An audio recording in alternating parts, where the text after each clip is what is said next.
Essa figura ela é muito interessante para demonstrar, né, como o conteúdo de aba nos estômatos, né, ele se comporta, né, ele é modificado em função do fornecimento de água. Então aqui a gente tem uma condição de estresse hídrico. Observe então que nessa condição de estresse hídrico, o conteúdo de aba, observem aqui, né, que ocorre aqui a redução do fornecimento de água, consequentemente o conteúdo de aba começa a aumentar lá dentro dos estômatos, né? E aí aqui a gente tem já uma condição de fornecimento de água, né? Ou seja, a planta já não está mais sob estresse hídrico, ela está numa condição ideal ali de suprimento hídrico. E aí vocês podem observar então que o conteúdo de aba começa então a diminuir nos estômatos. Observem também que com o aumento do conteúdo de aba, a resistência do estômato aumenta também, ou seja, ele fica fechado, né? E aí, com o fornecimento de água, né, a resistência do estômago diminui, ou seja, ele se abre. Então, a gente observa aí a relação fortíssima, né, existente entre fornecimento de água, presença do ABA e o fechamento do estômago.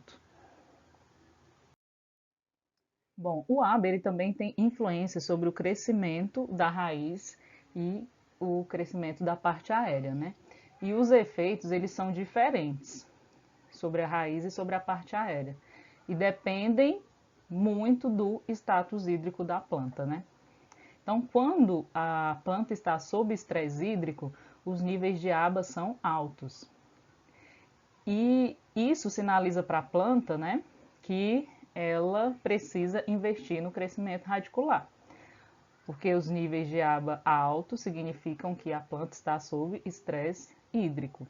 E aí, se ela investe no crescimento radicular, ela tem, né, a possibilidade de explorar outros locais do solo e encontrar água. E aí, a sinalização para a parte aérea é de que ela não deve se desenvolver, né? Deve haver uma parada no investimento de crescimento da parte aérea. Então, o ABA ele inibe o crescimento da parte aérea para evitar a superfície de transpiração e também porque com o baixo suprimento de água, né? Nós sabemos que as células elas crescem com a entrada de água, né? Então, se não tem água disponível suficiente, o crescimento da planta como um todo ele é comprometido. O ABA também tem um papel importante, né, para induzir a dormência das gemas, né, das gemas axilares. Quando a gente estudou sobre as auxinas, né, nós vimos que quando o ápice da parte aérea é removido, os níveis de ABA são reduzidos, né?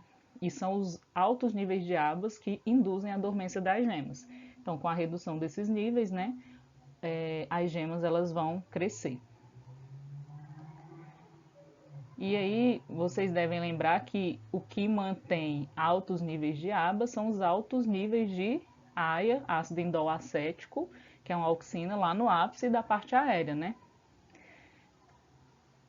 E é isso que faz com que as gemas, né, sejam inibidas, né? A presença dos altos níveis de ABA. Então, removendo, né, o ápice da planta, mais uma vez, né, para fixar, reduz os níveis de ABA, as gemas deixam de ficar dormentes, então elas podem crescer.